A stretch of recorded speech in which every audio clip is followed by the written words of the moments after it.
Good morning! And welcome back dito sa aking YouTube channel. Kung ikaw ay bago pa lamang dito sa aking YouTube channel, ikaw ay mag-subscribe na and click the tiny bell para updated ka sa aking mga videos. Thank you! At ngayong araw ay samahan nyo naman akong magluto dito sa ating kusina. Magluluto tayo ng soup. Ngayon kasi daw Sunday is a family day, kaya magdi-dinner lahat ang buong pamilya.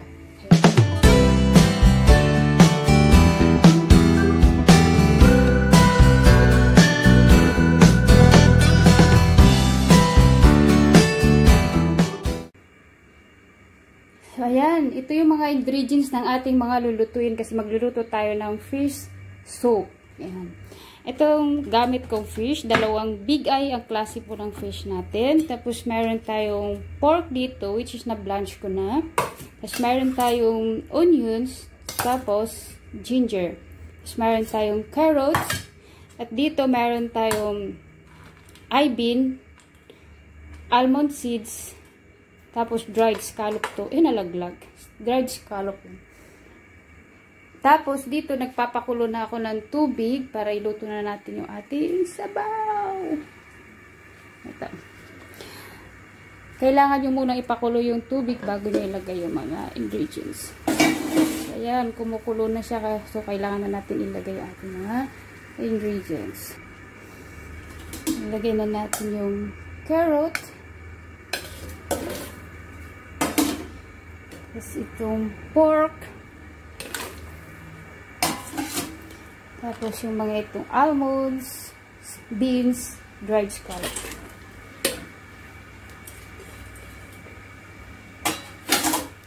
And the onions. Tapos itong ilalagay natin ng ginger.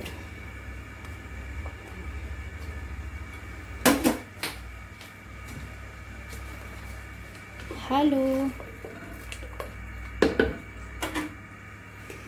Tapos, ipapakulo lang natin siya. Pag ako nagluluto ng sabaw, gaya ng labi ko noon, is 3 hours siya. Papakuluan natin siya ng 3 hours, which is hihinaan natin yung kanyang apoy. Pero, halo-halo nyo din every time habang pinapakulo nyo siya.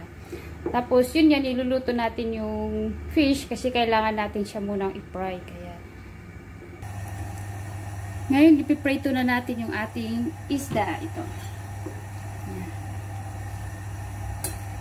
So, hindi po siya marinated. Plain lang siya. Hinugasan ko lang tapos pinatry ko. Ilalagyan natin siya ng oil. Ilang. Tapos, itong ginger slice. Para yung laya daw, pantanggal daw ng mga lansa-lansa. Kaya kailangan meron siya ng ginger.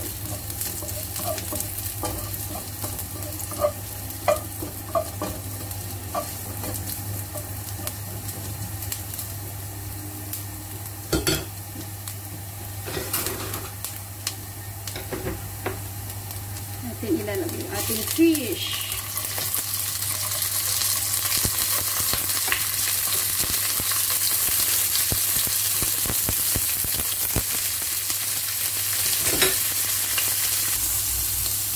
Oo nga pala, bali, 2 beses natin iluluto yung ating fish. Ganito sa simula, ganyan lang muna. Tapos, lagyan natin siya ng wine. Itanggal daw ng lansa. Lagyan natin ng... Tapos dito, nagpapakulo ako ng tubig para gagawin natin sabaw.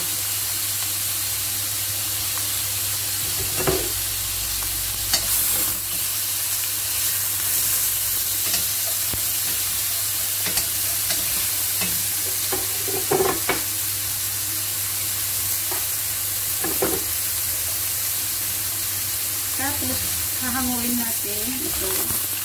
At biprito natin ulit.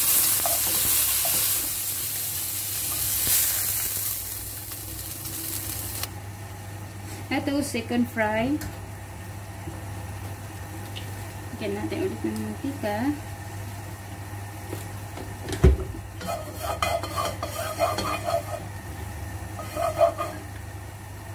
Lagyan natin ng ginger. Laya.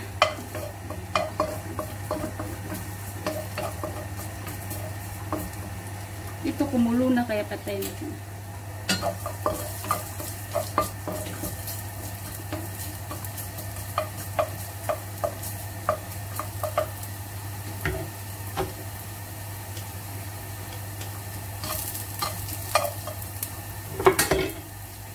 Yes.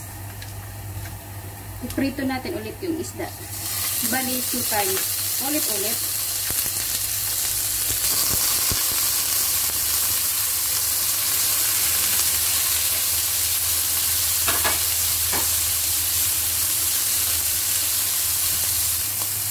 Ayun, tapos na sa maprito. Ayun, pinakulo kong tubig, 1 liter ito, ibubuhos ko po. O, yun natin sa bawang.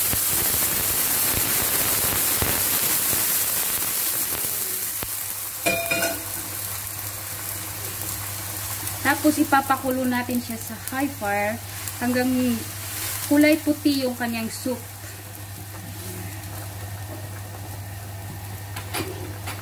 Tatakpan natin siya. Pero, 10 to 15 minutes. So, ngayon, ito na yung kalalabasan ng ating niluto. Puti na yung kanyang soup ng tubig. Kaya pwede na natin siyang ilipat. Idadagdag kasi natin to doon sa pinakulong natin mga gulay. So, bubuhos natin ito sa pot. Ganyan.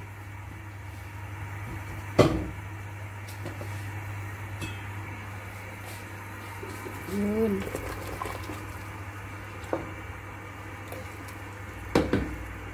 Tapos, papakulo lang natin siya ng 3 hours. Bali, 4 liters yung tubig na nagamit ko dito. Kasi 3 liters yung pinakulo natin kanina plus yung 1 liter. So, mamaya titignan natin kung luto na siya. So, ito na yung ating soup. Pagkatapos ng 3 oras siyang pakuluhan, ganyan na siya. Durog-durog na yung mga laman. Carrot lang yung buo pa. Tapos pagkatapos noon, ito lang. Ganito lang. Kasi sasalain natin sa bowl lang yung kailangan natin.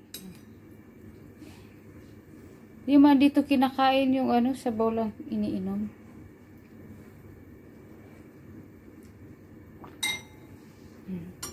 Sarap.